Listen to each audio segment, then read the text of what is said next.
This is Hemant. And Jessica. And you're listening to the Friendly Atheist Podcast. Please go to patreon.com/Friendly Atheist Podcast to support this show, get ad-free and bonus episodes. It's been like 2 weeks, and I feel like I have 100 stories. And I had to triage and send some of them to the dustbin because we won't have time. He's been panicked and talking at his computer and saying, we don't have time for this. Muttering under my breath angrily. So many things. Oh, boy. Let's start with the story we didn't get to last week just because we didn't record last week. Yeah. Which it's a weird way to phrase it. I know. Let's talk about this Minnesota dude. Are we good at radio?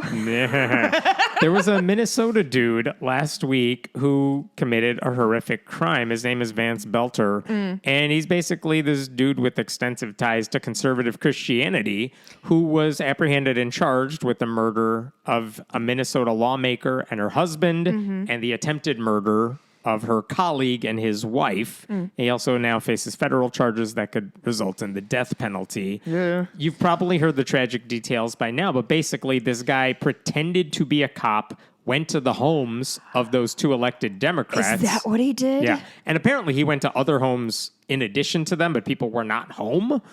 And then when they came to the door, he shot them and killed two of them. Jesus Christ. And it took 2 days before they caught him. And I don't know if he's entered a plea yet or explained himself. I don't think he has.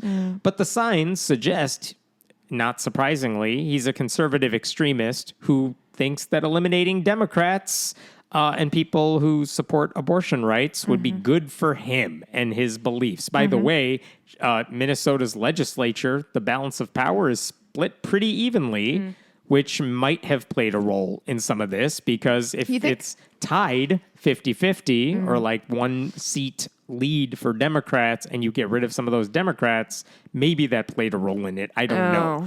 This guy used to live in Oklahoma. He was a registered Republican there. They don't do registrations like that in Minnesota. But his friends said he was a strong supporter of Trump, not surprisingly. Tim Walz, when he spoke after this all happened, he said this was a politically motivated shooting. Yep. But I do think it's important to look at what role religion may have played in any of this, because this guy is a preacher who spent several years in the Democratic Republic of the Congo. He went to the country in order to win converts and use them as target practice. That's a bad start to his story. And so some of his sermons were still online as of last week. And some of it, if you didn't know what this guy did, it would sound like boilerplate Christianity. Sure. But now that we know what he allegedly did, it looks really damning. Let me give you an example of this. And this is not from like 10 years ago.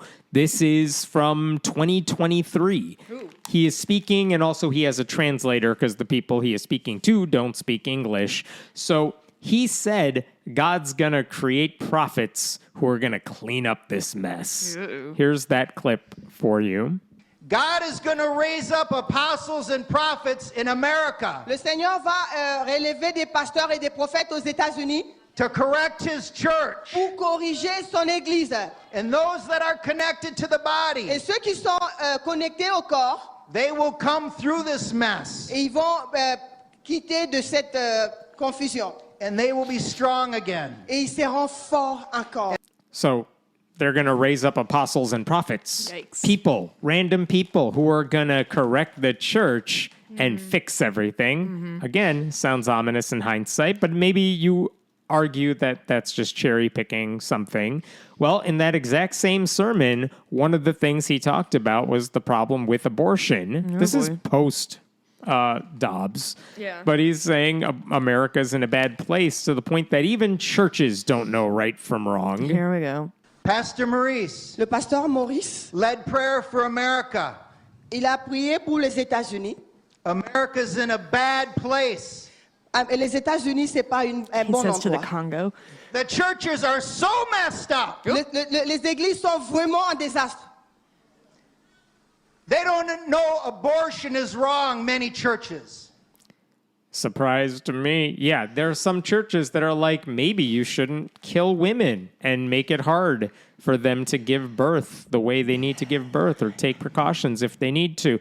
By the way, his victims, this guy's victims, had voted in support of abortion rights, and his supposed hit list, which was in his materials, was full of other politicians who had done the same thing, along with abortion clinics. So this guy appeared to be motivated by that issue more than any others.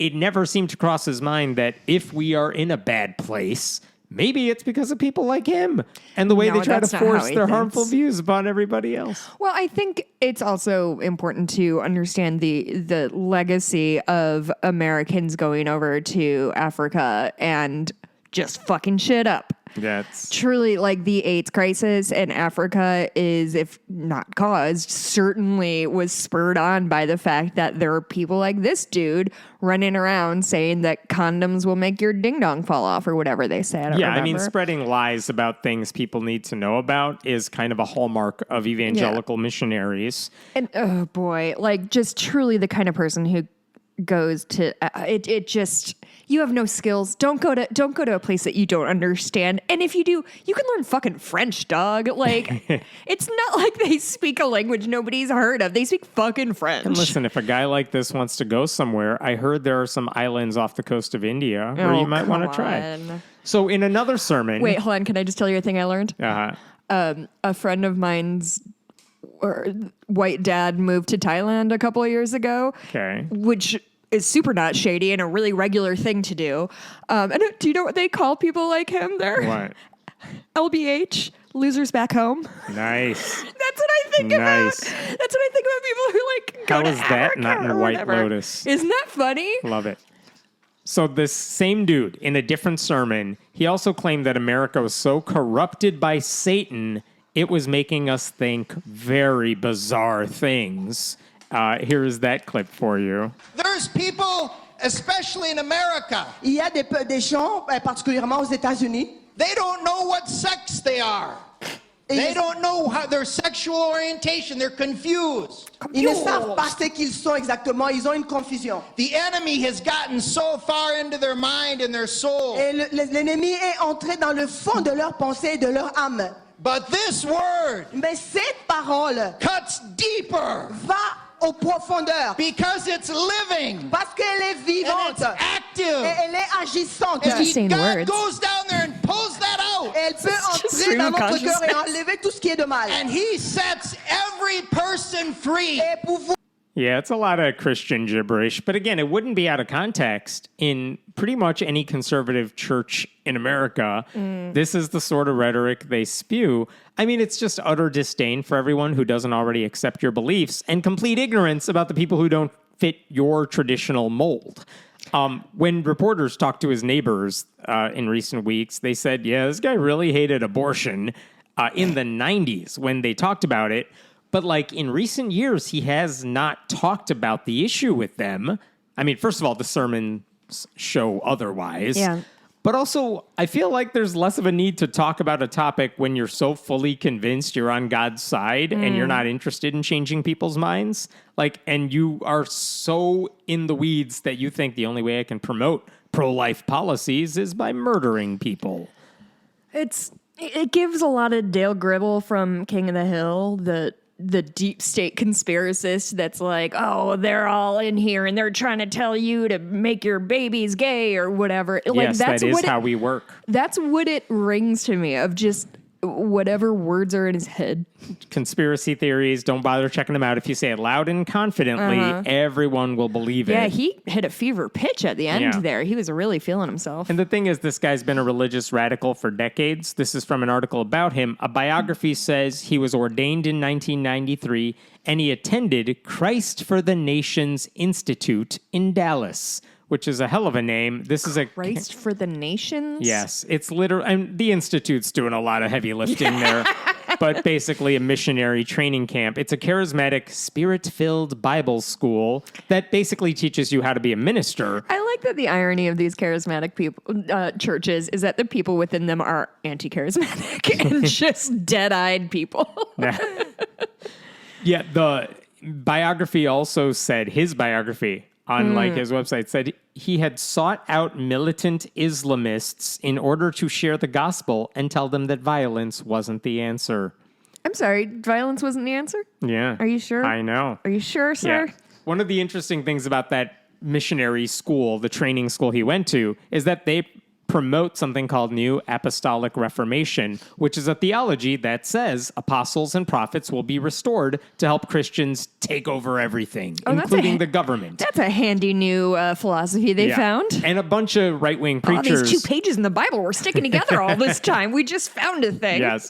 There's a bunch of right-wing preachers these days who have like their YouTube Rumble shows who are basically like, I am one of those apostles. And so therefore listen to me and everything I say is true. Maybe I'm an apostle. Do you ever think of that? You would get more on Patreon. It's Patreon.com/. they use something called the 7 Mountains Mandate, which says Christians are going to take over those 7 pillars of the world: government, education, culture, pop culture, whatever it is. Keep going. Name them all. Name them all. I would lose that Family Feud round. But like, if you thought a person who graduated 3 decades ago from that school might have mellowed out on any of those beliefs. Nobody has mellowed out in the last 10 years. Are you out of your mind? We're all just ratcheting up. Correct. And then there were the likes. Wired Magazine found his Facebook profile before it was taken down. Oh. And of course, he liked several evangelical missionary groups. He liked the Alliance Defending Freedom, a conservative legal organization known for being bigots. And like, I'm not blaming them for this, but the point is none of those Christian groups or schools that he's directly affiliated with have had said anything substantive about the shootings since it happened. At first, one of them has gone on to say something. I'll get to that in a second. But I was wondering, is it fair to ask what role those radical beliefs had in his actions? Like, how many evangelical pastors would be telling their congregations after these incidents that, hey, you guys, supporters of abortion rights, we believe, are wrong, but also they're not murderers. Let's stop calling them murderers. Let's ratchet down our own rhetoric despite our disagreements. Of course, they're not going to do that. Right? Like, if this guy believed God was on his side and that he would be forgiven because he was just advancing God's agenda, even if that meant murder, does any of the blame? Should it be placed on those extremist views and the people who continue to perpetuate them? Because they dehumanize abortion rights supporters all the time, to the point where guys like this, and he's not the only one, may have felt justified to kill those people in order to advance his policy goals. Well, I think my pushback on that is just that I don't think it's helpful to separate the political from the religious, because to me they're all one. So asking, is his religion one of the reasons he murdered a lawmaker and her husband? Yeah, it's a part of it. It's a part of his it. Politics are just as Trump is part of it, just as, all of the toxic masculinity is part of it. I don't think it's all the same package. Yeah, that's exactly what I'm saying. So of course, blame them all. Exactly. Sure. Exactly. For what it's worth, Christ for the Nations Institute did issue a press release, and you could tell they have there not. was a gun to their head. They have not hired a PR person, so it's just literally the guy running the show who's like, "Oh shit, why is everyone looking us up this week?" By the way, it's like when you see on Facebook, sometimes it's like, weird, we got 1,000 followers in the last 5 minutes. I wonder what's happening out there. It includes. Also, he wanted to point out, listen, I know I'm paraphrasing, the slogan for their school, or part of it, is every Christian should pray at least one violent prayer a day. And he's like, maybe I should explain that for all of you. Here's what wait. Was that a joke you just told me? That's an actual thing. It says violent? That's what it said. In there. He said in his slogan statement, should not be fucking 18 words long. That too. He said in his statement, by violent prayer, our founder, meant that a Christian's prayer life should be intense, fervent, and passionate, not passive and lukewarm, considering that spiritual forces of darkness are focused on attacking everything we love. The thing is, he had to explain this knows because synonyms. The slogan sucked. I know he knows synonyms of violence because he used 3 of them. Yeah. So what a fucking wild. What do you think? It's like a toxic masculinity thing, or like a violent prayer thing? Yeah. That was from their founder who passed away in 1973. So that was a slogan they made like 50 years ago. Yeah. Ooh, more than that, buddy. Yeah. But here's what he actually said about the Sorry, situation. I just want to be clear. It's more than 50 years ago because 1975 was 50 years ago. So that means Thank you. More than time 50 is years. happening and you have to deal with it. I forgot that. Here's what they actually said. We are absolutely aghast and horrified that a CFNI alumnus is the suspect. This is not who we are. This is not what we teach. This is not what we model. We have been training Christian servant leaders for 55 years, and they have been agents of good, not evil. CFNI unequivocally rejects, denounces, and condemns, breaking out the thesaurus, any and all forms of violence and extremism, be it politically, racially, religiously, or otherwise motivated, ... These core Christian values and principles, which we highly esteem and embrace, are in stark contrast to the hateful beliefs, behavior, and actions now being attributed to Mr. Boelter. They also said... These people need a copy editor. Yeah. We have had no contact with Mr. Boelter since his time as a student 35 years ago. Which I we believe. are completely unaware of what led to this kind of mental, emotional, social, and spiritual bankruptcy since he left CFNI. Which Boy, is... he likes to list things in threes, Yeah, huh? and more. I believe they haven't had contact. I don't think they were like, you should do this or anything. But again, I think it's fair to ask, okay, yeah, you haven't had contact with this guy, but look at the way you talk about your enemies, your ideological enemies. You're not helping. Yeah. You're not changing anything you're doing to make sure guys like this aren't part of your school graduating class. Yeah, but it feels like... Yes, it's good that they definitely should have said something. Back to what you said earlier, everyone's to blame in his weird little media ecosystem, Right. in his religious and political ecosystem. But also when you say everyone's to blame, it's like, well, then no one's to blame because you can't attribute it to any one person or thing. Well, but that's reality sometimes. It's not one person or one thing's problem. The thing with Trump that's happening right now isn't only because Donald Trump is Donald Trump. It's because there was an appetite for fascism. There was an appetite that... And so everyone who's promoting all of that should be called out. And I think it is on them to figure out if we are against certain actions, the violence in this case, even though we support the ideas behind them, how are we going to separate the two? Like I wish they would do some self-reflection, and they're incapable of it. Yeah, dog, we all do. That's the point of this fucking podcast. Yes. Like, this isn't going to do it. Like, You mean they don't listen to this? well, I meant more this incident. Like, how many school shootings have there been that were religiously motivated? Like, these things, they don't care. They don't care about the lives of people. Certainly not the lives of adult Democrats if they didn't give a shit about children. Mm-hmm. All right, let's talk about a different story. This one has been in the news for about a month, but we haven't gotten into it yet, so I was excited to share this. Did you know God's Not Dead is somehow still finding new ways to disappoint everybody? But wait. Here's where I'm going with this.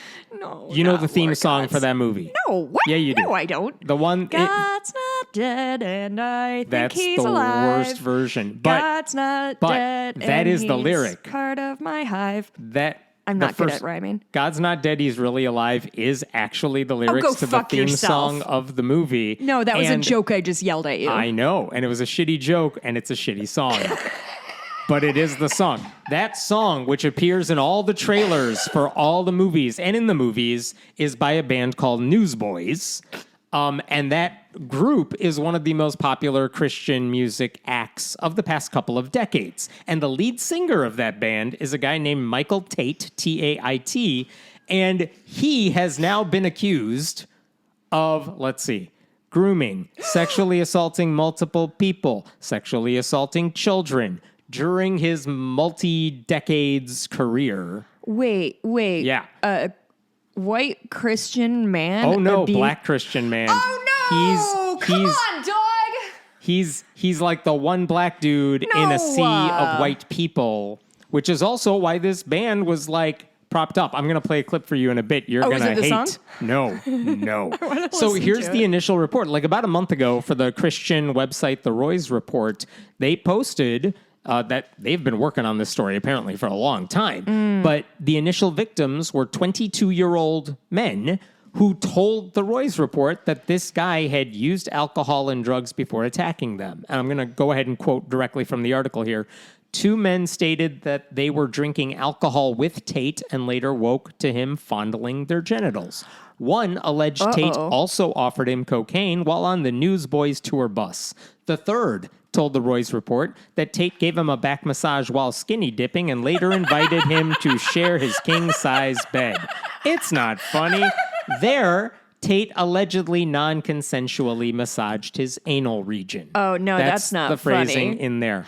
But honestly, gave him a back massage while skinny dipping is cartoonish. It's cartoonishly like this is bad. Like, it's just like, how did you... Yeah, no, I'm sorry. On your Christian music tour. Yeah, what is the scenario that led to men to be naked in a, like, together, massaging? It's called camaraderie in the church. Cocaine, you mean? And the cocaine. So Tait isn't just the front man for one popular Christian band, though. Not after he graduated from where else? Where else? Oh, Liberty University. Liberty University. Yeah, baby. He was the founding member. He was the only black guy of his class, I bet. They have a small black population, and they've really tried. You know, one way they've tried to recruit more black people. They put them on campus, the cover of their. They went all in on sports. They decided if we have a football team and a basketball team, it's a way to diversify our student body. Anyway, that's not the point of this. After he graduated from Liberty, so he was a founding member of a band called DC Talk, which actually had some mainstream popularity in the 90s. They had a couple songs I remember hearing when I was like back in the day. DC Talk. No. Not the songs. Oh, I don't care. So, like, there are very few people in the Christian music world that have a larger footprint and crossover appeal than the bands this guy has been in. And by the way, that also means he has connections in the conservative bubble. Wait for it. You ready for this? Yeah. He has called Jerry Falwell Sr., the older one, his white daddy. Oh, boy. That's in a press release on Liberty's website. Boy, that hurt. I think he's joking, but also, no. Even if you were joking, that's not. A press release is not the place for humor, friend. He also co-authored a book called Under God with his music teammates, his band members, in which he argued that America is, quote, suffering a collapse of moral values because of the secularization of government and public schools. And then he endorsed Ted Cruz in 2016 for president. But then, after... I'm sorry. I know. Ted Cruz was a big deal in 2016. He just made himself so much more dislikable. Oh, yeah. Do you remember when Ted Cruz's roommate just wrote that thing about, like, don't put this man in power. He's a fucking twerp. Do you remember that? And remember when everyone on his wife's text message, Shane is like, this guy's in Cancun right now. Anyway. Oh, God, I forgot about the Anyway. Cancun of it all.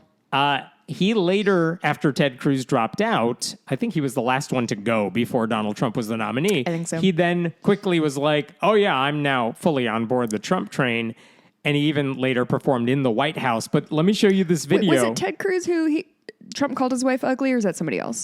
Ted Cruz calls a lot of wives ugly, but yes, he definitely called... I'm sorry, Trump has called everyone's wife ugly. Yeah. But he has definitely called Ted Cruz's wife ugly, yes.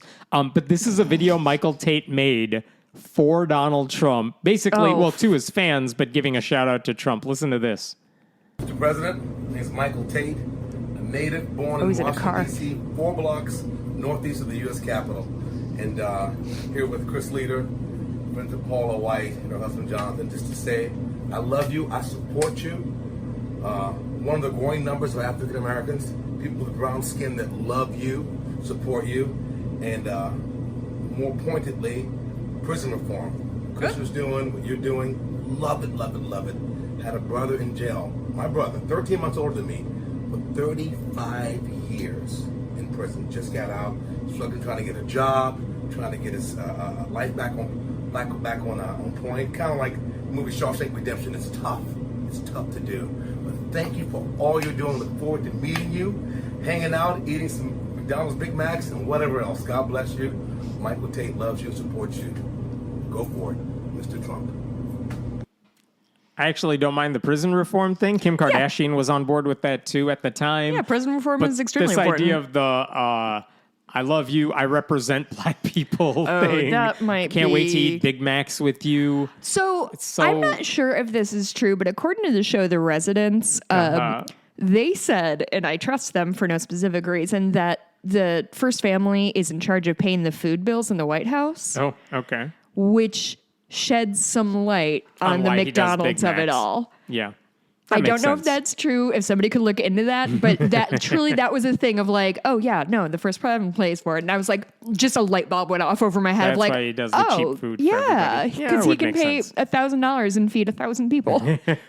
So the rumors about his misconduct, at least publicly, began to surface earlier this year, like January, when a popular TikTok personality outed Tait as gay, as if that was the problem. Truly, like, And maybe that's a big deal in his industry. Of course it is. But the very next day, Tait announced he is stepping down from the Newsboys. And he didn't acknowledge the rumor. And from the way the announcement read, it just seemed to be a huge coincidence. But he's like, well, it was a good run, everybody. I'm taking a break. interesting. And then after he stepped back, there was reason to believe, like, maybe there's more to this story that you're not telling us. I don't know. And, like, the misconduct allegations were bad enough. But what's also disturbing is there were other rumors that a lot of people knew about this stuff and downplayed them because they thought, oh, maybe this guy's just trying to hide his sexual orientation and we don't want to rat him out. Oh, wow. It's almost when you mix up things like being gay, which is fine, and raping somebody, which is super not fine. If you think those are essentially the same thing, then you're willing to cover. Yeah. Like, that's truly how it goes of like, oh, well, he's gay and he's sexually assaulting. I have to keep the gay secret. And I guess all gay people just assault. Like, what, Yeah. what could they be thinking? They didn't say anything at the time because they thought if they reveal he's into men, that might ruin his career. Like, they were so much more worried about the gay thing than the predatory Which is fucking behavior. insane. Or at least that's how many of the victims felt at the time. That's why they were not heard. And that says a lot about the conservative Christian music scene Yeah. and the people who support it. So this month, early June, after the survivor stories were made public, the fallout was swift. Like, the other members of the band posted a note on their social media saying, our hearts are shattered by the survivors' accounts. And they added, when he left the band in January, Michael confessed to us and our management that he had been living a double life, but we never imagined it could be this bad. Some critics were not satisfied with that statement because, like, it's hard to imagine how all this shit happens and you're on the tour bus with him and the Tour hotels buses with him. are not that and big. You don't know anything Yeah. that's happening, really? Christian radio stations started dropping the Newsboys from rotation, which is a big deal because, again, they are super popular. And then Are they still putting out music or are they yes, all? Oh. they've put out a gazillion albums. They're still touring. They were going to go on a big tour now. Oh, this is going to ruin the tour. Oh, the tour is What canceled. tour? The Tour world is tour. canceled. I was doing a JT Yes. joke, remember? Uh, Remember? I kind of do. He got pulled over for a DUI and he Oh, said to the right. cop, this is going to ruin the tour. And the cop goes, what tour? He goes, the world tour. I had forgotten all about JT until now. So last week, maybe 2 weeks ago now, Tait finally issued a statement responding to all of this. Oh, well, they don't have HR people, so they needed help. Or PR people. It was his first one in response to the accusations. And he said, the reports are true in substance, if not in every detail, that he has been living, quote, two distinctly different lives over the past several years. distinctly different. But the way he put this, here's the first paragraph. Recent reports of my reckless and destructive behavior, including drug and alcohol abuse and sexual activity, are sadly largely true. For some 2 decades, I used and abused cocaine, consumed far too much alcohol, and at times touched men in an unwanted, sensual way. Which really downplays everything we are talking about here. It does, but he admitted that it was unwanted, which I feel like the Unwanted usual versus Well, the usual playbook is I made you uncomfortable. no. The usual playbook is, oh, this 12-year-old girl wanted it just as bad as me, or this like That is how some pastors. this roadie wanted it as bad as that. Like they usually don't admit that they forced themselves on somebody because that feels worse to them. Like psychically, it feels worse to them. That's what I think is Touch men happening. in an unwanted, sensual. I had to double check. Is that the right word that he used? And it is. He said unwanted, sensual. It should be sexual. Well, it should be sexual, but unwanted is very different from like, yeah, they were into it, but it made them that the implication of unwanted versus no, it wasn't just unwanted. You like No, but that's the definition of unwanted. I listen. I don't love the way he's phrasing that. Well, yeah, he's a fucking dum-dum who rapes people. Like, he's not going to be a poet laureate, but at least he's mildly admitted what he did wrong. The bar is so low, it's in fucking hell. Not a poet laureate, but like he's the writer for a band. Like of all the wordsmiths, that's a guy who should know words. But he also said he repents of sin. That's generous because it's Christian music. You're right. You just had to find a million things that rhyme with church. That is right. He said he repents of sin. But also, he didn't specify which thing do you think is a sin here? This is honestly is it homosexuality? Yep. Or is it that needs fixing? Do you think this is truly like what and I know I point this out all the time. This is truly what I think is one of the like huge issues with like Christian morality is that a sin is a sin is a sin. Right. There's no hierarchy. Yeah. So my sin of being gay, doing cocaine, and raping people. Sin. 1, 2, 3. Like there's so no. Let me just call it all sin. Yeah, and let's not get into blanket details. apologies. I don't have to take any accountability for any specific things that happened. Another reason I don't like them using that word is it suggests that this is Satan's fault. I just couldn't stop him this time, but don't worry, I'll get him next time. He didn't say that, but like that's the implication. And then after he posted that, The Guardian published its own investigation into this dude, which I guess which they had also been working on. The British newspaper? Yeah. Oh, they do a lot of stuff everywhere. Oh. But in addition to the 3 men who spoke with the Royce report, The Guardian found other victims, including 2 children. No. Yeah, so this is what they said. The Guardian has interviewed 25 people in the Christian music industry, most of whom say they had prior knowledge of allegations that Tait had engaged in abusive behavior. The men who have come forward and shared their alleged experiences, 2 agreeing to go on the record with their names, while the rest spoke on the condition of anonymity, were aged 13 to 29 at the time of their alleged experiences. One guy said he believes Tait once secretly drugged him and then molested him in 2003 while he was still a minor. Quote, "This man destroyed my life." Another man says Tait, quote, "repeatedly groped his penis," while a different person who was also 13 said he exposed himself at a bathroom urinal. Now, What? I don't know. Here's the quote. "I thought he was putting his penis away, but then he was rubbing his penis and making eye contact while I was talking." So, what the fuck is wrong with men? Can you guys get it together for a fucking after second? I make my Trump video, sure. So, it's not clear if the survivors in the Guardian piece include anyone who spoke with the Royce report, though given that some of them say they were minors at the time, those are different people. Yeah. So, what happens now? It is possible that this guy chooses the path a lot of Christians in similar predicaments have gone down, where he goes underground away for 6 months and then come back brand repentant. new solo tour. I've repented. Yeah. I'm praying. Don't worry. I have a group of other men surrounding me. They're keeping me honest. I know. I don't know that one's going to work right now. But also, that really hits different, huh? Since all this has happened, there's been another allegation that one of the tour managers, another like band manager, knew exactly what was happening for years. Of course and like he so did. more people are speaking out and talking about this. And like, by the way, the Newsboys, their world tour is done. But also like, This is gonna ruin the tour. this is gonna ruin the next God's Not Dead movie too. What are they gonna do? Yeah. Who's gonna record? What do you mean their they're new- gonna ruin it? What's it gonna be bad? Like they're all bad. Yeah, that's true. If you ruin the God's Not Dead movie, it would be very good. Like you can just draw a little cartoon on a flip book and put it up there and be like, oh my God, God is real. I knew it. And they'd be outside doing like on the street interviews like, oh, I came in an atheist and I came out a true believer. Who's gonna I fell record to my the song? knees and I don't know. oh, please let me record to the song. Yes. Get on that. Oh boy. I gotta bust out my ukulele. Maybe throw something together. No, that's a white thing. Yeah, huh? Yep. Which is ironic because ukuleles are Hawaiian, I think. There Oh you shit, go. are they Hawaiian?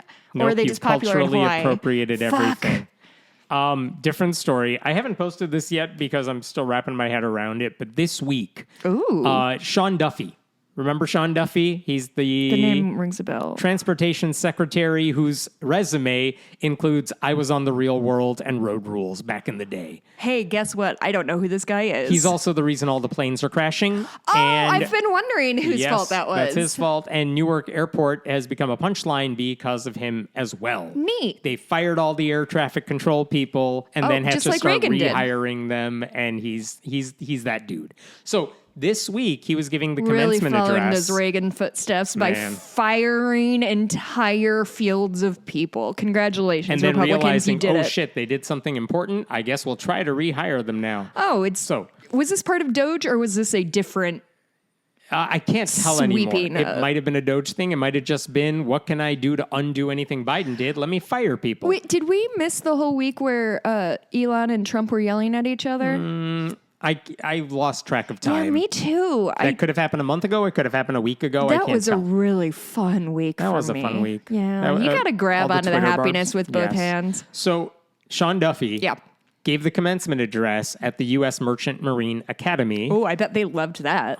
These are people who will go on to become active duty officers or reservists in different branches of the military. There were about 200 graduates. He was speaking to them. And there were two things he said that are worth talking about. The smaller one, which is also, first of all, what do you say if you're Sean Duffy to these people who are actually doing work? They and say, officers. he says, I hope nobody flew here. Huh? This is why they don't invite you to give the commencements. My rates are really He's reasonable. like- I do public speaking, ladies and gentlemen. He's like, let me give you a set of like 9 life lessons I have learned in my career. His career, again, being I was on MTV reality shows. Rules. Back in the day. That's an Yeah, old that show. was a big deal. Real And World, by the way, you guys, you don't understand one how of the big shows, Real World was. The first life lesson was to like say yes when you get the opportunity, because I did that when I was on MTV. And that's why so many people are dead now. Yes. Anyway, the final rule is the one I want to bring up here. Oh, great. I don't have the audio ready. I'll just read it for you. Here's what he said. I'm quoting. There are 2 kinds of people in life. Oh, those Christ on a fucking crutch. Yes. Those who believe in God and those who think they are God. There's something beautiful, humbling, and properly ordered about a man and woman who understand that there is a power greater than themselves, that everything is not in their control, and that they are the beloved child of a merciful God who hears their prayers. ... A good sailor knows that in the end, only God can calm the seas and bring them to safety. So stay faithful and never underestimate the power of prayer. That was not sailing. Well, he was talking to a midshipman and a lot of sailors in that batch. Oh but like, boy! the- So he really wanted to speak their language. yeah. But like beyond He's offensive. like, you guys have heard of the North Star, am I right? Oh, he definitely brought up the North Star Of and the course he dot. did. That's all they have. Yeah. So it reeks of the offensive old adage about how there are no atheists in foxholes, suggesting that if you're under attack, of course you're going to believe in God. It's rude. It's disrespectful. It's a flat-out lie. un-American. It is bullshit. It is bullshit. And this guy should jump off his own ass. In 2019, the Department of Defense released a report that said 70% of active duty personnel are Christian, but it also said 2% are atheist or agnostic, and another 24% are other or unknown. There's a hell of a lot of people in the military who reject belief in God, quite possibly a lot of them. I think what oftentimes what people like this who talk about this many percentage of people are Christian and this percentage are like quote unquote unknown. I really wish we would start counting those toward the none votes, because like to me those are always like the people like my husband before we started dating and I yelled at him about religion a lot. Like he was mildly raised with religion, but didn't believe in anything, and it wasn't part of his life. And like, I think that's where a lot of Americans sit, which is something that Christian, like hardcore Christians don't understand, can't wrap their head around. If you're not in our group, you must be an evil atheist. Exactly. It's like, no, I wish they were. They're not. There's just a ton of people, like literally my teenage writing student for a long time had to go to like whatever her religious education was, and she couldn't tell me what kind of Christian she was. Like, Right. People are not as engaged with religion as you think they are. They might, and the surveys have basically shown there are more young people who believe in something, Yeah. but they would not define themselves as whatever the hell Sean Duffy thinks everyone is. Yeah, exactly. Also, if you're in the middle of a battle and you're relying on prayer to get you out of it, good luck to you. You're going to need it. I mean... But this idea is also... Maybe don't get into battle in the first place would be my number one recommendation. Denigrate the sacrifice by pretending that so many of these students they must think they are God, that they're selfish, they're arrogant, they don't put others in... prioritize others before themselves. Like, that is deeply offensive. It is. I forgot about that for a minute. If you don't believe there is a God, that means you think you are God, is the wildest leap in logic I could ever imagine. There's I do not think I'm God. In Listen, last week I was late for my riding lesson because I hit every red light on Route 59. I am not God. God would not put up with that bullshit. Yes. So that's part one of the thing I didn't like about his speech. There was another aspect of his speech that was also annoying, where I'll just quote it for you here. I don't have the audio. There's a lot of lessons you all have learned over the last 4 years. One of them, probably the most important, is perseverance. You're the class of COVID shutdowns of sea year. When you were at sea for a year. You're the class of no hot water for months. You're the class of not enough food. You're the class of paper plates and plastic forks. You're the class of dorms with mold and a dilapidated, falling apart library. He says all this like the Biden administration did all this to them and they had to suffer. Oh, that's what he was That's what he was getting at. But then listen to this. Because it sounds like he's just insulting the military. No, he's insulting the Biden administration for what he blames for what they had to go through. But then he said... Now, several months ago, I was able to see for myself old tar dripping from the ceilings. I saw dorms rotting with mold. I saw rusty showers with no hot water. And worst of all... He just repeated himself. Of all, I saw Jesus stuffed in the basement. What the fuck does that mean? That is the right question. First of all, his actual printed remarks on his website... said, you're the class of stupid COVID shutdowns. No, it doesn't. It does. And he didn't say that word, but I'm like, that's a weird one that you just decided you were not going to say in the moment. Interesting. Oh, like he felt like he was already losing the audience. They weren't on his team. They were not clapping during this part of the speech. Also, he just repeated himself. You're the ones at sea. You're the ones without hot water. You're the ones with moldy. I went to the things. I saw there was no hot water. I saw there was... Like, sir, these people need speechwriters. And I will... For them, I'd charge a lot more. But that's the right answer. But my passion for language is greater than my passion for politics. But the alleged worst thing, by the way, if you're a military person who went through that school and you're like, I don't have hot water, there's not enough food, there's mold everywhere. Yeah, there's not enough food. But the worst thing is Jesus in the basement. Is that true? Okay, so here's what he's talking about. Was there not enough food for these students? I have no clue. Where is our fucking military budget going then? Sean Duffy is also the guy. Did you hear the story of how 2 jetliners were like, they fell off their boats? That's a story you could look up. 2 of them just fell off the boat. Like they made a U-ey and then the jet fell off twice. Oh my God. That's where the food money's going. Anyway. Like when you turn a wagon really fast and the kid falls out? Yes. So what is he talking about with Jesus in the basement? Why did I need to clarify that with violence against children? It was a very clear thing. It's where your mind goes. It's broken, my mind. So here's the story he's actually talking about. In 1944... Oh, God! Go fuck yourself! No! There was an artist who painted a painting. It's called Christ on the Water. And it depicts... Come here and look at the picture. It's a giant painting. It's 19 feet by 10 feet. And you could see... Terrible. It is terrible. First of all, Jesus is very large in the picture. Large. And there is a boat that's presumably been torpedoed and like one dude who is clinging for his life on the boat. That's Christ on the Water, the painting. It's a lifeboat. It's a lifeboat. So that boat hasn't been torpedoed. Presumably there's submarine or whatever. Yes. And now Jesus is not... I've seen the movie Lifeboat. Jesus is not taking care of the torpedo or boat number 1. No. But one dude is still stranded and hanging on for dear life. Do you think Jesus was there during the wreck of the SS Indianapolis, USS, or HMS Indianapolis? Do you know that story? No clue what you're talking about. Okay, first of all, people do. Second of all, it's from the movie Jaws. Third of all, it's a real thing that happened in World War II. The sailors who had taken one of the bombs to wherever they picked them up, pre-bombing of Japan, on the way back, they got hit by a torpedo, their boat sinks, and So there's like 100 people in the water, treading water all night for like 3 days. And one by one, sharks are just pulling them. Yes, just like, there we go. They're like, yeah, no, I was just floating there. I'd been in the water for 48 hours and all of a sudden my buddy like disappeared and his arm fucking popped up. It is such a nightmare story. And then, oh my God, you should, if you like really grim history, I think it's the HMS. That can't be it. You'll look it up.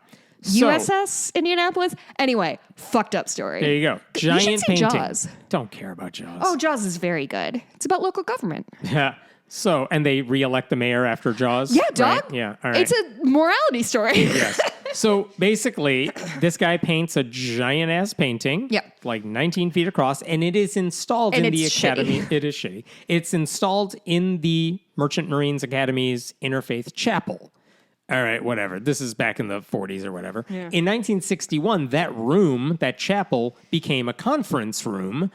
So it went from being an exclusively religious space to a room where a lot of secular stuff happens in 1961. According to the website for the Merchant Marines, that room is now used, quote, by administrators, faculty, staff, and midshipmen for meetings and events, and as a venue for proceedings held to determine whether a midshipman had violated the Academy's honor code. So a lot of important stuff happens in this room, and here's Jesus looking over all of them.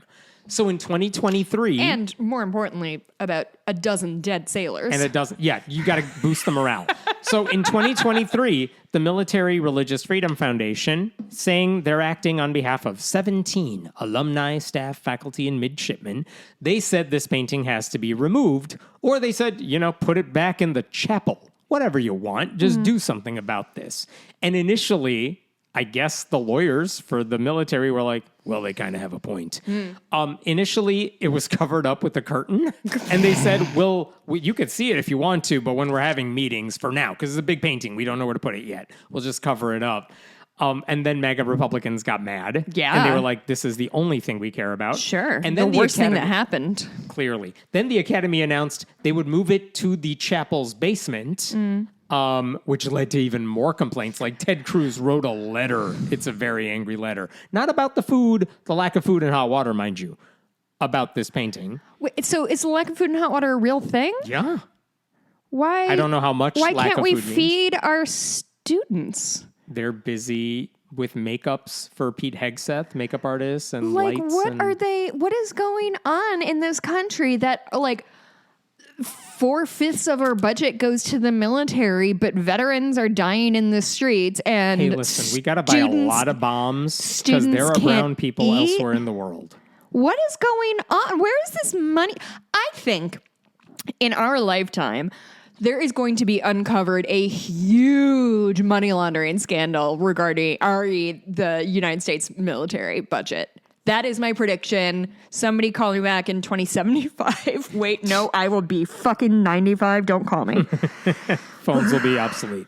I'll be 90. I can but do in math. any Go case, fuck yourself. Eventually, the Academy said, listen, it's going to take us a while to move the ginormous painting. So for now, we're just not going to use that conference room for any mandatory events or honor code hearings. I'm sorry, whatever. is it that fucking hard to move a painting into a different room or if like only put it they away? had strong people in the building who can And help also, out. I just want to be clear. I don't know a lot about art or art collecting, but I do know some rich people who collect art. And I can tell you, at the ranch I used to work at, fancy, they have a huge art collection. And when I tell you they have storage rooms and basements and warehouses full of this art that will probably never see the light of day, but it's cool because they're a collector. You know what I mean? Really good art deserves to stay in a warehouse. That's what I've always said. But like, that is the reality for much of art. Is it like, have you heard of museums? Like, there's corpses in the storage of museums that were just like, oh, we don't have space for them, so we're going to put them in file box FG. Like, what do you... these fucking people... Ted, go back to Cancun. There you go. So September of 2023, the Academy announces, so we have taken down the painting. Yeah. We have moved it to the chapel, but I know some of you are mad about this. So we just want you to know that a, quote, reputable Pennsylvania art conservation firm is also helping us restore the painting. This terrible painting. And according to that conservation firm, it took, quote, 4 distinct separate cleanings to remove nicotine, dirt, and varnish from the water, boat, and Christ with aura. So don't worry, you all. It is in the chapel basement now, but it looks so much better than before. So celebrate, everybody. What are they trying to imply by it took 4 cleanings? Like, shit gets dirty when it's hanging. Yes, we had to move it, but also it got clean. So don't be mad at us, Republicans. I think that's what they were going at. Is that what they were doing? But when the Trump administration came back to power in 2025, and Sean Duffy gets installed as the new transportation secretary, he makes a big fucking deal of this painting. In an April speech at the Academy, he even says as a question, multiple speeches to these poor boys. Yeah, and he's asking the midshipmen, "Hey guys, can we bring Jesus up from the basement?" And you hear cheers in the crowd. And then in May, he posts a video online saying, "You guys, it's finally gonna happen. Jesus is coming back." This is what his video said: "We are moving Jesus out of the basement."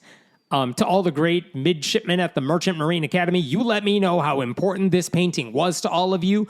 Now we all know it was taken out of a place of prominence and put down in the basement. I worked with the Academy, ... This painting is going to go from the basement back to its place of prominence. Hey, cool. 8 veterans died by suicide while he said that sentence. Yes. And to state this idea that it needs to go up, putting it in the chapel basement was not a demotion. It is not anti-Christian. It is going where it belongs. When you said chapel basement, is this a storage space or is this just a room that happens to be in the basement? The chapel. It is not like no one goes down here. It's just not in the conference room. What do you think it's like to only worry about dumb shit? I'm not Republican. I don't know. Yeah. And then... Sweet. Hey, Hammett. Good burn. Thank you. Thank you. But yeah, this guy just makes it sound like Christianity's the default religion in the military. And if he's pushing his religion on everyone will love it. And that's what he focused on. So when he finally addressed the Merchant Marine Academy on Monday of this week, he didn't talk about how he fixed any of the real problems the students were dealing with. He talked about the horror of a painting getting moved from one part of the building to another. And now, thankfully, everyone will be forced to see it again. By the way, according to the Christian Post, they asked Duffy's office, the painting's not up. Are you guys... Wait, it's not even up? No. They're like, are you doing it? And the office responded, quote, "The process has begun and we hope to know more soon." And then the day after Duffy gave his speech this week, the superintendent of the Merchant Marine Academy, the leader of it, and the deputy both said, "We're resigning from our positions." I don't know if those two things are related or what, but the superintendent, her name is Joanna Noonan, she's the one who basically made the decisions about what happens to the painting. Boy. And I don't know why she's leaving that position, but she is now. It sounds like she doesn't have any support from anybody who has any power. None whatsoever. Oh my Christ, that's what Sean Duffy was up to worst this country in the world. Are you fucking kidding me? Yeah. Planes are crashing in midair and this guy's like, this terrible painting needs to be in a different place. And now it will be soon. This terrible painting that has no historic value, nobody's heard of it, and it's, None. I want to be clear, gang, bad. It is a bad painting. And big. Yeah. Let's talk about Louisiana before we run out of time here. They passed the 10 Commandments law last year. Oh, good. Saying let's get the 10 Commandments in public schools everywhere. Quick update on that. And now all crime has ended. All children are getting straight A's. Totally. We did it. Arkansas they recently passed that law and they have already been sued over it. Texas this week passed that law and they've already been sued over it. Well, Texas has the money to be sued over it. Uh-huh. But back to Louisiana for a second, where we were at with the original version of this law that actually got passed. Last time we talked about it, a federal district judge said, "Yeah, this is totally illegal. What the hell are you people doing?" The argument you are making is that it's not about pushing Christianity on everybody. It's about tradition. The 10 Commandments are part of tradition. That's why we want to do this new thing that's a tradition starting today. Uh-huh. And what the judge said is, I listened to your arguments for why this they were is bad tradition. and stupid? They are bad and stupid. And he's like, but there is no tradition of this. He actually said, this is the legalese here. In sum, the historical evidence showed that the instances of using the Ten Commandments in public schools were too scattered to amount to convincing evidence that it was common at the time of the founding or incorporation of the First Amendment, ... That is, the evidence demonstrates that the practice at issue does not fit within and is otherwise not consistent with a broader historical tradition during those time periods. Which is judge speak for what are you talking about? This is not tradition. And whatever arguments you're making, they don't work. Don't pee on my leg and tell me it's raining. Judge Judy. Thank you. And then he said making kids look at the Christian displays at school is absolutely coercive. And he said, even if the plaintiff's minor children will be forced in every each of the plaintiff's children will be forced in every practical sense through Louisiana's required attendance policy to be a captive audience and to participate in a religious exercise. And now what about the argument that, look, we have a disclaimer. We have a disclaimer at the bottom of the painting, the poster. The terrible Jesus painting. Remember, in this law in Louisiana, you could also put up other posters of like the Declaration of Independence and the Magna Carta. And here's what he said there. They maintain, the defendants, the state of Louisiana, they maintain that they can comply with the Establishment Clause by surrounding the Ten Commandments with non-religious matter, no matter how outlandish that material might be. ... The defendants would have aggrieved parents and children play an endless game of whack-a-mole, essentially having to bring new lawsuits to invalidate any conceivable poster that happens to have the Ten Commandments on it. And basically saying, look, your law says the Ten Commandments have to be this size font on this size poster. You don't have anything like that for the other posters. Sure, yeah. So you don't care about those. Like, again, like you're lying to me. You're lying to me. That's what it's so refreshing to hear that from a judge of like, you're saying this, but this isn't convincing and this is bullshit. Like I feel like we've gotten so wrapped up in the like untruthiness of everything of like nothing is really real to hear somebody be like, you said this and that's a lie. Yeah. It's nice to hear. Yeah. And then basically he said at the end, he is not deciding whether it's legal for the commandments to be displayed in a classroom. He said he's deciding whether there's a constitutional way to display the Ten Commandments in accordance with the minimum requirements of the act. He's saying, I'm looking at the law you passed. Okay. And is this legal? I'm not saying in general Ten Commandments could or could not. I'm looking at your law. Is this legal? Yeah. And he wrote, in short, the court finds that there is not. There is no way for you to do this, to make it legal. So what he said is the law could not go into effect at the time. This is from last November. He said you wanted this to go into effect. And as soon as he got the lawsuit, the judge said, well, I'm working on this. So stop. No school can put this up right now. Wait till I rule. He ruled in November and he said, yeah, it's illegal, so you still can't put up anything. And that's where we were at. The judge struck down the bill, technically HB 71. He ordered state officials to notify every public school that the law had been declared illegal, and they had to pay like a measly $100 penalty because this is never about the money. So after that, Louisiana officials said, well, we're appealing this case, and hopefully they'll overturn what this judge said. That's what we finally got this week, the decision from the appellate court. And it was the Fifth Circuit Court, which is notoriously conservative.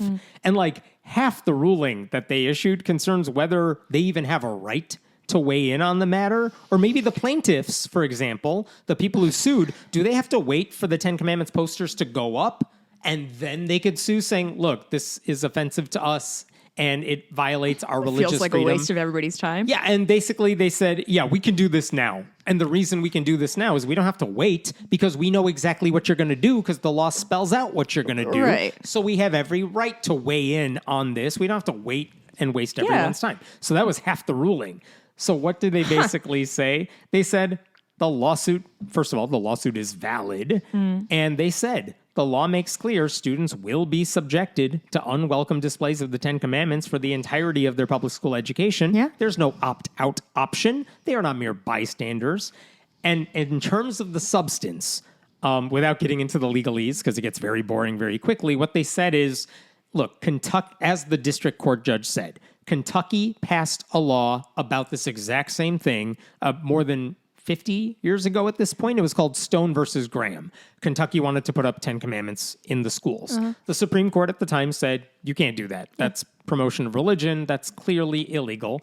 And what they said is HB 71, an HB 71 display that meets the statute's minimum requirements is materially identical to the displays that were challenged in Stone.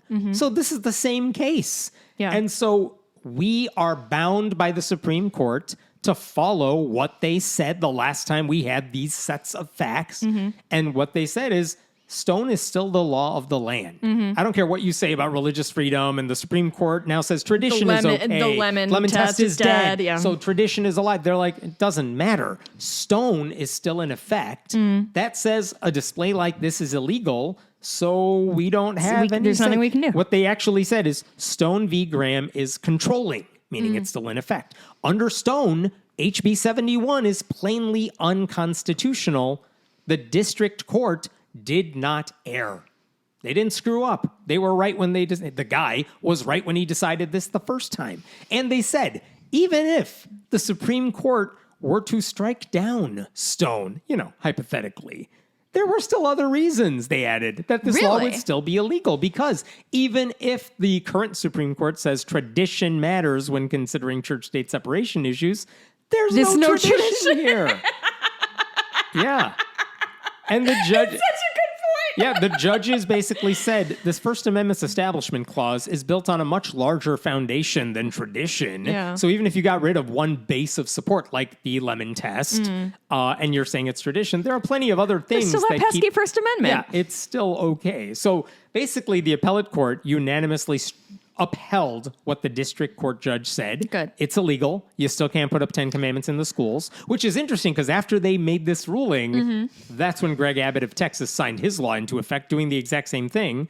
So they'll be sued, and the people can just say, well, guess what? The appellate court you're under says it's illegal. Second verse, same as the first. Yeah. So basically, the Texas law is going to be struck down too, and that lawsuit has been filed now. Sure. But okay, that's where we're at right now. Now, here's what Louisiana is saying. They say, we will immediately seek relief from the full Fifth Circuit, because they can make that request. Like maybe we got unlucky with the 3 judges assigned to our case. We can ask the entire Fifth Circuit, which is super conservative, to take another look at the case. Maybe all of you are like, yeah, those 3 colleagues of ours are wrong. Okay. So they're going to ask for a full circuit review. And if that doesn't work, because usually a full circuit doesn't step in unless it was like a 2-1 decision, and everyone's like, it seems like you guys kind of missed something big. So is it like the Supreme Court that they can decline to take up a case? Is that what? Can the full Fifth Circuit? Yeah. They can decline and say, our colleagues already did the work on this. We're just going to go with what they said. But if there is reason for the full Fifth Circuit to say, we think those 3 just fucked up. Yeah. And we're all going to weigh in on this matter. They have the option to do that if enough of them want to. So there's 2 bars to pass. 1, Pretty they have much. to take it up, and 2, they have to win it. Can you help me understand? Okay, so I'm the state of Louisiana, right? I get sued. Yep. The judge does not find in my favor. Right. I can appeal Yep. up to the circuit court. You can appeal to the appellate court, and that's what they did. And the appellate court's random 3 justices that were assigned to this case said, no, we're sticking with what the earlier guy said. We're not overturning that decision. So that's where we're at. And so why is it that they can pay the money to say we want this reviewed by the... You can pay a minor fee. A minor fee. So it's not like you have to pay $10,000. It's not millions of dollars. Okay. It's like hundreds of bucks, I think. I don't actually know. But you can ask the full circuit court to take a look at this if you think the 3 appellate court justices missed something big. Yeah. And they might. And so if... Usually they say no for what it's worth. Okay. Say they say yes, and say they agree with the previous ruling. Yeah, we were all correct. Our colleagues were right. Now you can appeal to the Supreme Court. Okay. Or if the full Fifth Circuit says we don't want to hear this, then you can also appeal to this full Supreme Court. Oh, really? Yep. You can. That's the goal of Louisiana. It's just to get to the Supreme Supreme Court. So we're looking at 3 kind of lawsuits. Well, you're looking at layers and layers. Yes, you're right. And so the question is, I know they want to get this to the Supreme Court. That's everyone kind of knew that's where they were going with it. It's why they passed the law. Yeah. They want this to go to the Supreme Court. They want to make the argument to the Supreme Court that this is just tradition. You guys like tradition, so let us put the 10 Commandments up. Even though the district court judge correctly, and now he's been affirmed, is saying, I'm hearing you. I hear what you're saying about tradition, and I'm looking at the material you're giving me. It is obvious you're bullshitting me. There is no tradition. That is not to the people suing. That judge is writing that to the Supreme Court saying, by the court's own standards, you're still going to lose. Yeah. And so my thought here, and again, I'm not a lawyer.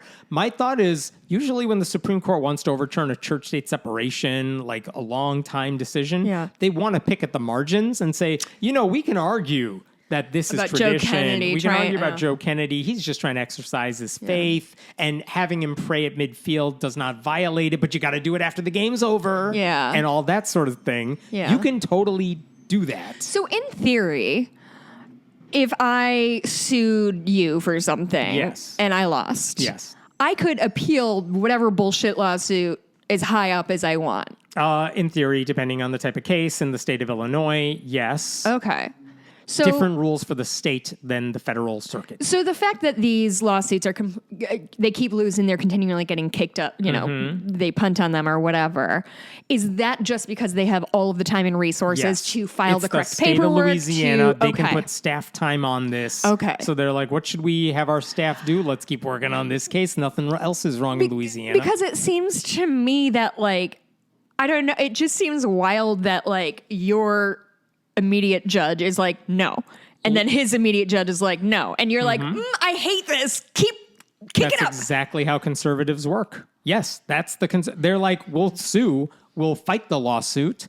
That's how every one of these groups work. And right now, the right-wing legal establishment is like, everything. Let's work on all of our issues and get it up to the Supreme Court, and we will keep appealing. So they're throwing other resources behind it while liberals are stupidly trying to make sure people eat and don't die. What assholes. Remember Kim Davis from Kentucky? How could I forget? They're still fighting that lawsuit. No shit. Yes. How much do you think it's going to cost More than 10 years. It doesn't matter. It's not a state. This is Liberty Counsel. This is the only issue they're working on. And they're still like, well, the Supreme Court said no, but we're going to go back down, get another loss in a lower court, and then we're going to go back up to the Supreme Court.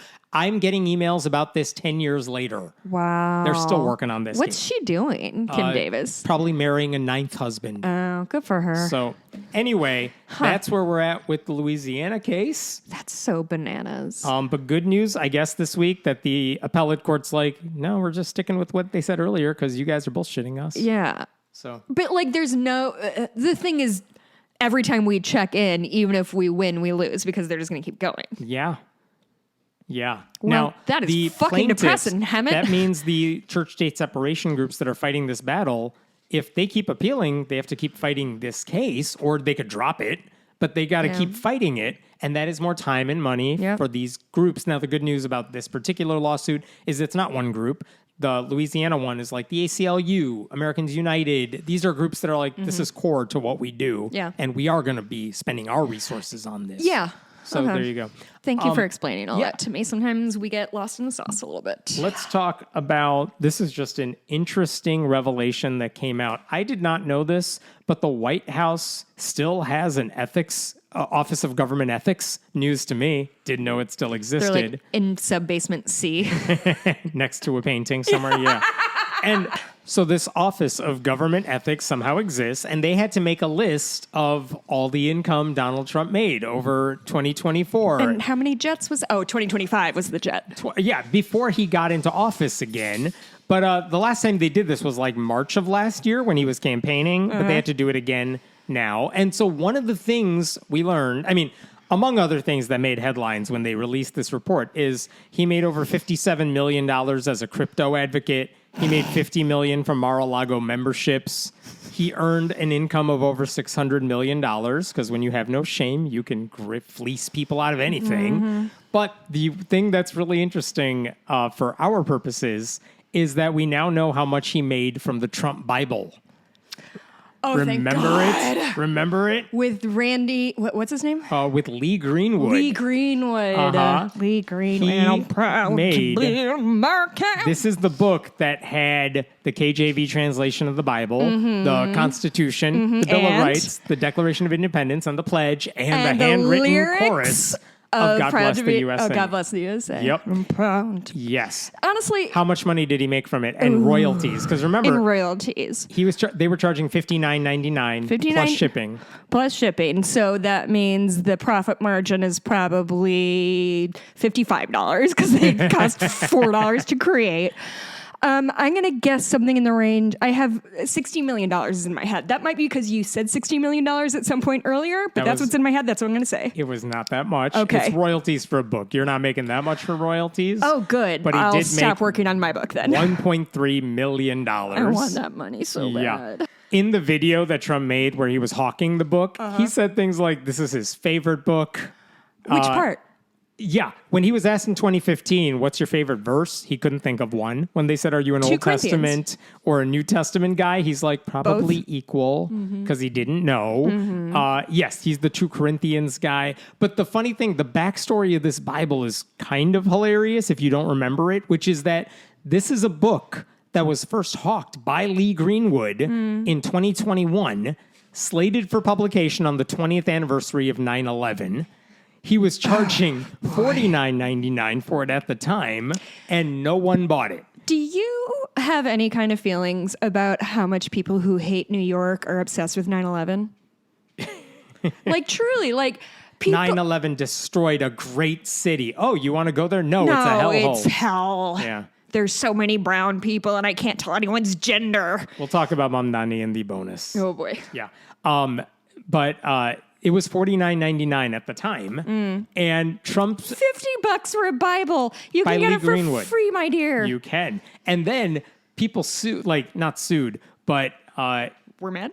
he was using the NIV translation, which is actually copyrighted from a Christian publisher. Oh, I and so forgot. they were like, you can't use our translation of the Bible. So then they had to switch it.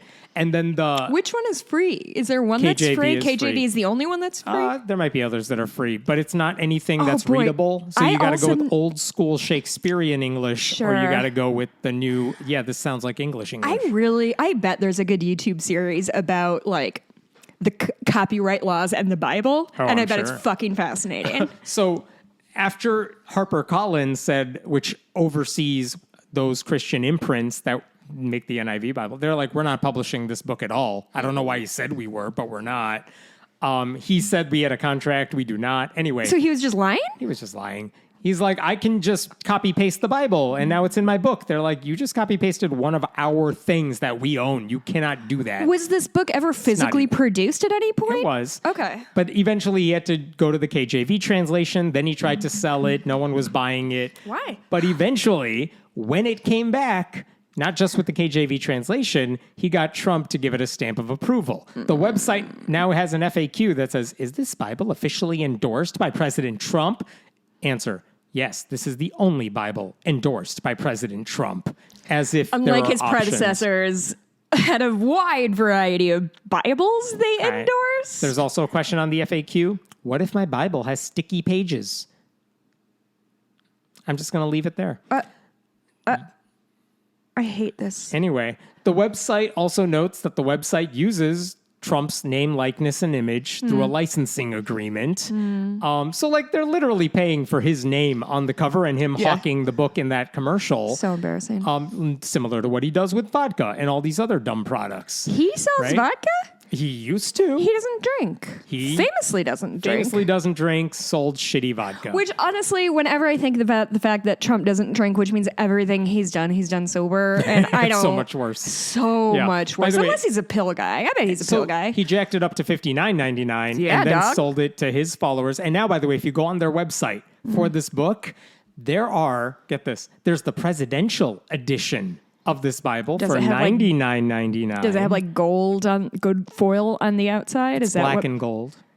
Then there's black the and gold. First Lady edition, the Vice Presidential edition, the Platinum edition, the Golden Age edition, which is more gold on Golden the cover. Age? Yeah, more gold on the cover, and the Inauguration Day edition Bible, which says Inauguration Day. Is that 6? They're all the exact same with different covers, barely. They all cost $100 plus shipping. And there's also a personally autographed one you could buy for $1,000. Trump signed it, not Jesus, just clarifying. These people have learned something from Hollywood because every time a movie comes out, it's like, here's the HD 1080p version. Oh, here's the super special edition. Buy them all. Which makes me laugh because I watch the 720p edition that I download from the internet, and I do not care about your special anything. Well, this hits close to home because there's a reason I think I own 8 discrete copies of Twin Peaks in my house. VHS, DVD, Blu-ray. Specialty edition. The Return Specialty Edition. Yes. I'm in a hell. Yes. So bottom line is Trump started selling this, and now he's made $1.3 million off of it. What we don't know is how many books were sold. We don't know. How much does he actually get in royalties for every copy of these books sold? We don't know. We just know that whatever was sold, he got what he wanted. He made more than $1 million from the most gullible Christians in the country. Mikey heard me talk shit about his collection, and he came down and glared at me. Nice. I think it's really cute. Mikey listens to us like a podcast while he's working. I just think that's really charming. We have an audience of one. Yeah, and Dottie's here. And Dottie is here. No, she's leaving. So, true podcast. Yeah. Let me jump to this story, which is very sad, but it kind of has a happy ending, maybe. Well, that's not reassuring. Michigan parents were sentenced recently to 20 years in prison after years of getting tied up in the courts and all that. So that's the good news. They're going to prison. What the hell did they do? What's the story about? In early 2017, a baby girl was born. Her name is Abigail Piland. Piland? Whatever. Piland. She was born. No obvious problems at birth, but very quickly, the midwife who helped deliver her checked back the next day, and Abigail did not look healthy. And the midwife told the mother, Rachel... 1 day later? 1 day later. The midwife told the mother, Rachel, you got to take this kid to a hospital because the baby could, quote, suffer brain damage or die if not properly cared for. Rachel, the mother, said no because, quote, God makes no mistakes. And then the baby died. And, don't worry, Rachel and her husband Joshua prayed for the baby's resurrection. It did not work. And basically, Jesus Christ, when a medical... that means they hung out with that fucking corpse. A medical examiner then attributed the death basically to jaundice, which is very treatable. That's it. That's the bottom line. Oh, I thought jaundice was just when your skin turned yellow, but it's like a liver thing, right? You're asking me, and I don't know, even though I am brown. You went to a year of medical school. That's exactly what I'm saying. But she never had the chance to see a doctor when all this was happening. This disease was coming at her. Murdering her child. Her skin was becoming discolored. The baby wasn't eating anything in that day. Like, all because her parents put more trust in God than anyone who could actually help. And initially, the couple was charged with involuntary manslaughter, which, had they been convicted, that would have meant 15 years behind bars. But then, making matters worse, it's like, well, they have 2 kids already. This was baby number 3. What about those? Who should have custody of those kids? Yeah. Because the state wanted custody. And then, after the baby was born in 2017, they ended up having 2 more kids because they hadn't been to jail, right? They're still out as this case goes through the courts. Okay. They had 2 more babies, and all 4 have now been, the 4 living kids have been removed from their custody. And that took a lot of court wrangling, too. One of the reasons the state was able to take the kids from them is because they basically said, yeah, if these other 2 kids we just had, who are babies, if they have the same disease, we're going to just pray over it as well. We can't trust these people to... And the state said, well, we have an obligation to protect these kids. And by the way, at least one of those kids did have the same disease, but because the state had custody, they were able to get that baby the care it needed. So this past March... So they could have killed a second. They wanted to. And these are pro-life people? Of course. Okay. So this past March, a jury finally convicted this couple on 2nd-degree murder and 1st-degree child abuse. Wow. Yeah. That's a bigger charge charges, than manslaughter. Yes, both charges carried a maximum sentence of life in prison. And it probably didn't help that the dad Joshua Pyland, he told the jury he would definitely let his 2 youngest kids die the same way. Joshua testified that he also would not have sought medical treatment for 2 of the couple's children born after Abigail died, even though, they both suffered from the same condition that led to Abigail's death. Those children were seized by the states shortly after birth and received life-saving care at a hospital. The jury needed all of 4 hours of deliberation to come to their decision, which is very fast. And now what happened recently is that a judge finally sentenced them. They will each spend a minimum of 20 years behind bars, if not more. That's the bare minimum. It could be twice as much, about twice as much. But part of the reason the judge did not reduce those sentences is because this couple insisted, we're totally going to murder any future babies because we've learned nothing and our brains are broken. Yeah. Even their own family members testified against them and told the judge, do not give them leniency. Get this. The mother's dad, Glenn Kerr, he told the judge his daughter has abandoned her family for, quote, counterfeit beliefs and, quote, built a wall to protect your irrational motives. In a statement read in court, her brother, Joel Kerr, said the Pylands chose their beliefs over their children. He asked for sentences, quote, sufficiently long that they can no longer bring life into the world just to snuff it out. That's her brother talking. Christ. So she's 38. Those were terrible Thanksgivings. Right. She's 38. He's 44. Even if you reduce the amount of time they spend in prison for good behavior or whatever, odds are, by the time they're out of prison, she can't biologically, they won't be able to conceive anymore, and the kids they do have will be legal adults. Oh, yeah, that's a good point. So both of them, in case you're wondering about their religion, they belong to kind of 2 religious sects called Free Saints Assembly and Faith Tech Ministries. I don't know. They're random. Both of them, I don't know. Both of them are Pentecostal. Both of them believe in faith healing. Ironically, neither of those 2 small sects prohibits families from seeing doctors. Oh, so these cults weren't extreme enough for them, so they ratcheted it up on their own. Yep. So thankfully, a judge and jury took the common sense approach instead of saying, well, it's their faith. It's a source of virtue. Let's let it slide. They have sincerely held religious beliefs. The thing that kind of rocks my world in that story is not that these parents let their daughter die. That feels part and parcel to sort of what is happening and is a frankly grim reminder of the high infant mortality rate that happened before hospitals and vaccines and germ theory.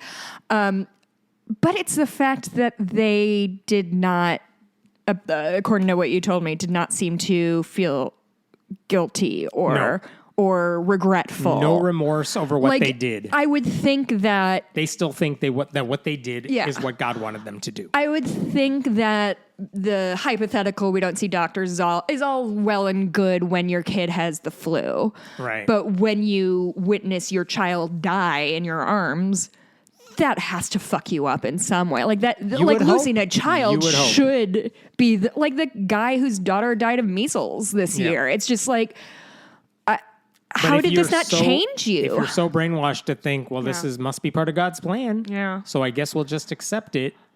Then, but like the God doesn't create junk guy. Like all of this is so, it just doesn't even follow its own logic is the thing. God doesn't create junk. I think people with disabilities are junk. People with disabilities exist. What am I supposed to take from this?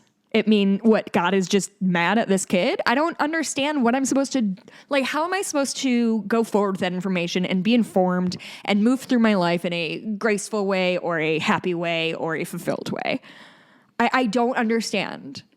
And maybe it's because they don't understand. Like it's a very unexamined life. Yeah. Dancing through life. Well, they'll have plenty of time in jail to figure it all out. Yeah. So yeah, good. I guess so. Really quick, yesterday I was having lunch at a sushi place near me where I'm friends with the staff because that's how I do. TV was on. Did you hear about the funeral that happened yesterday? Which funeral? The first officer killed in the line of duty in Chicago. Her funeral was yesterday. Okay. So it's on the TV. There's very little information. I look it up. This woman's about my age. She's late 30s. Guess how she died? Her partner shot her in the back. Oh. They were pursuing a subject, and her partner accidentally shot her in the back. Jesus. And then I had to go through 3 different news sources to piece together as much of the story as I did because they were being so fucking protective of it. According to this, they got her to a car, crashed the car bursts into flames. They try to get another car, and she doesn't make it. Jeez. So the keystone cops of this all is horrifying. But the thing, there's 3 people who I was chatting with about this. I was reading it. Here's the wild thing is it says like she was shot by her partner who accidentally discharged their gun. Completely hiding the name of this person. And truly the 3 of us were like, white dude, right? It's a white dude. It's a white dude. It's the gun that did it. It's the gun that did. And just magically discharged on its own. It just is the grimmest story, and it's so wild. And there was no sound on, but it was just so fucking wild to like watch all this pomp and circumstances for this woman who fell in the line of duty, and it's tragic. She had a kid. Like, it's fucking terrible. But just like, are we all pretending that she didn't get shot in the back by another cop, and maybe cops running around with guns isn't the best thing for the safety of our citizens or our police force? It really kind of fucked with me. I'm going to be honest. As it should. Yeah. Yeah, I guess that means I'm a regular human person. I'm going to jump to one last story, then I'll be done. Oh, I thought we were done. No, one last one. It's all good. There was in Colorado Springs, just outside of Colorado Springs, the Pikes Peak Pride Festival about a week ago. And it's Colorado Springs is pretty conservative, isn't it? Colorado Springs is fairly conservative, but this is a parade that's been going on for a long time. It's more than a parade. It's a festival with other stuff as well. Nice. But the parade is part of it. They've been doing it for years. And for years, the Satanic Temple and now just an independent satanic group has been a part of that parade. Okay. And so this year, what happens is if you watch like the live stream of what they're doing, you see the group walking down the parade with every other group. And the MC who has the amplifier and the microphone and everything, he just says, all right, the next group marching is this group. And he's reading their self-submitted description of who they are and what they do. And this is what he said. And next up, we have the Satanic Colorado, a non-theistic religious community operating throughout the state, promoting benevolence and empathy among all people, advocating for justice, equality, and working toward a world where we all can live freely and authentically. And then there's a riot. And then he says, "Hail Satan." Why did he say that? Because it's literally in the copy he was given. And when you hear him say it, you can even tell he was just reading the copy. Oh, ha, ha, ha. And he kind of laughs as he says that last phrase. He's like, all right, this is what they want me to say. Got it. Oh, my God. Tongue in cheek. Was this man lynched? It's funny. No, it was fine. It was funny. And you could hear cheers in the crowd. It was fun to watch. Oh, God. It was uneventful. I'm really scared of the turn. Sure. So the lady who operates Libs of TikTok, who is a stochastic terrorist, who basically, she's like, this children's hospital helps trans kids. I and hate then them. Bomb threats to those hospitals. Oh, good. That's what happens. She shared that video expressing shock that that last line was met with cheers. She called it demonic and basically turned her audience against that group. If anything, it's satanic. And the Pride Festival organizers, and she was mad at the city for letting it happen. Sure. And the thing is, this is how she works, whenever she sticks her target on you, all the crazy conservative people follow suit. So God. Fox assigns someone to write about it, and all the conservatives are talking about it. And in this case, this Colorado Springs City Council took the bait. No. And part of it is like the same city council earlier this month, they chose not to issue any proclamation honoring Pride Month, even though they did it a few years earlier. And they said, we don't want to engage in identity-based or political gestures. Okay, whatever. Okay. You're saying you don't want to do it for anybody, whatever. But then the president of the city council, in response to the Libs of TikTok thing, her name is Lynette Crow Iverson. She pointed out that she was lashing out against the parade organizers for allowing the incident at the parade. There was no incident. She pretended that the announcement of the Satanists, including the line Hail Satan, should never have been allowed because it was offensive and designed to shock. This is what she said. The recent incident at a pride event in our None city, of that is illegal, where an individual gave a public shout out to Satan, was not only offensive but completely unacceptable. This kind of message does not represent the values of Colorado Springs or the respectful expression of any legitimate cause. It was a blatant provocation designed to shock and divide. Blah, blah, blah. This is exactly the kind of divisive and performative behavior city council leadership is determined to avoid. ... When events cross a line into mockery or extremism, they do real damage to community trust. ... So that was her long statement. Listen, when these people get as riled up about the suicide rates among trans youth or the hate crimes that are happening across the country right now, if they get as revved up about people losing their rights and losing their livelihoods and getting ejected from this country for no apparent reason, when they're that mad, I will maybe take them seriously. But the fact that they focus their rage on this dumb bullshit, a painting of Jesus, a guy who says Hail Satan in a parade, as if these like little culture wars actually have any meaning. And that's the truth, is that they fight these culture wars because they don't care to fight any other wars. Right. It's very hard to... They know this riles up their base and gets them mad, and they don't... If they talked about poor people, no one would care. Do you know what's hard to do? Set up government programs so that your community thrives. You know what's easy to do? Yell at some dude for saying Hail Satan. Make everyone mad. To be clear, there was no public shout out to Satan. There was a brief acknowledgement of the group for marching in the parade, same as everybody else. The announcer read the copy that was submitted, same as everybody else. Judging by the tone, everyone seemed to understand the tongue-in-cheek humor, even if the city council didn't. The irony, of course, is that the Satanists don't believe in Satan. That would be Christians. But more to the point, what part of it was offensive? Was it the part about Satanists promoting benevolence and empathy? Was it the advocacy for justice, equality, living freely and authentically? Like, even if no one said Hail Satan, you know conservatives would still be mad at the mere inclusion of a satanic group in the mix. You can't satisfy religious zealots. And so if you are going to be in the parade, you might as well poke the bear and make them say Hail Satan. But this has consequences. This isn't just some crazy lady's they're statement. probably canceling the Pride Parade next year? The city council, at least one council member, wants to withdraw the $60,000 the city gives to future Pride parades. There you go. And they haven't voted on that yet, but they want to put it on the agenda. And so, for what it's worth, the Satanic Colorado group put out a statement saying it's very flattered that the Colorado Springs City Council has taken such a sudden interest in Satanism. And the good news is the majority of the council doesn't seem to care about this at all. So hopefully it won't move, it won't change the funding, but we won't know for a while if that has any legs. For what it's worth, the leader of the Satanic Colorado group told me when it came to the parade, the cheers felt pretty overwhelming. And they said we were very well received and we had the longest lines at our booth other than the food.